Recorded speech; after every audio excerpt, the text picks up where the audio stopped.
दिल्ली दंगों से जुड़े कथित षड्यंत्र मामले में आरोपी शर्जिल इमाम ने गुरुवार को कड़कड़डुमा स्थित सत्र न्यायालय के सामने दिल्ली पुलिस के आरोपों को सिरे से खारिज कर दिया। इमाम ने स्पष्ट रूप से कहा कि यह आरोप तथ्यात्मक रूप से गलत है कि सह आरोपी उमर खालिद उनके मेंटर, मार्गदर्शक या किसी भी प्रकार से उनके निर्देशकर्ता थे। उन्होंने ये भी दावा किया कि जेएनयू में अध्ययन के दौरान दोनों के बीच किसी तरह का संवाद या मुलाकात भी नहीं होती थी। बार एंड बेंच की रिपोर्ट के मुताबिक यह दलील अतिरिक्त सत्र न्यायाधीश समीर वाजपेयी की अदालत में उस समय दी गई जब अदालत दिल्ली दंगों के कथित षड्यंत्र मामले में आरोप तय किए जाने के चरण पर पक्षकारों की दलीलें सुन रही थी।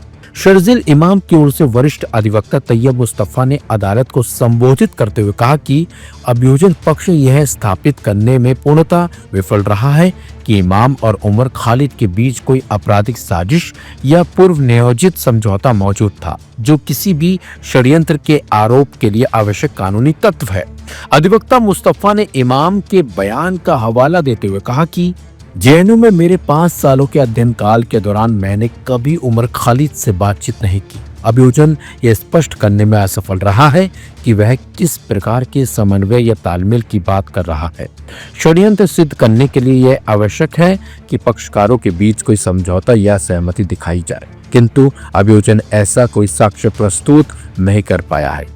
इमाम की ओर से यह भी तर्क दिया गया कि अभियोजन द्वारा जिस एकमात्र बैठक का उल्लेख किया गया जिसमें इमाम और खालिद दोनों की उपस्थिति बताई गई, उस बैठक के गवाहों के बयान से साफ हो जाता है कि वहां हिंसा को लेकर कोई चर्चा नहीं हुई थी। अधिवक्ता ने जोर देकर कहा कि यह आरोप कि उमर खालिद ने शर्जिल इमाम को किसी तरह के निर्देश दिए, ये पूरी तरह से निराधार और मनगढ़ंत है। दिल्ली पुलिस का आरोप है कि शर्जिल इमाम, उमर खालिद और अन्य सह आरोपियों ने साल 2020 के दिल्ली दंगों के दौरान हिंसा भड़काने की साजिश रची थी। अभियोजन पक्ष ने इस मामले में गैर कानूनी गतिविधियां अधिनियम 1967 के कठोर प्रावधानों का सहारा लिया। इस पर प्रतिक्रिया देते हुए मुस्तफा ने दलील दी कि संशोधित नागरिकता कानून यानी कि सीएए के विरोध में बड़े पैमाने पर हुए प्रदर्शनों में भाग लेना अपने आप में किसी आपराधिक साजिश या प्रमाण नहीं हो सकता। अधिवक्ता ने यह भी कहा कि इमाम ने ना तो कभी हिंसक विरोध प्रदर्शनों का समर्थन किया और न ही किसी प्रकार की हिंसा का आह्वान किया। उन्होंने कहा कि मेरे मुवक्किल के चैट संदेशों, पंपलेट्स और भाषणों को संदर्भ से काटकर प्रस्तुत किया गया है।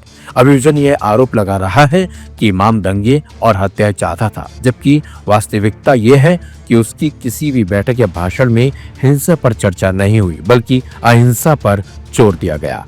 अदालत को सूचित किया गया कि शर्जिल इमाम की ओर से आरोप तय किए जाने के चरण पर दलीलें पूर्ण कर ली गई हैं। अदालत ने संकेत दिया है कि आगामी हफ्ते में अन्य आरोपियों की ओर से भी उनके अधिवक्ता अपनी दलीलें प्रस्तुत करेंगे।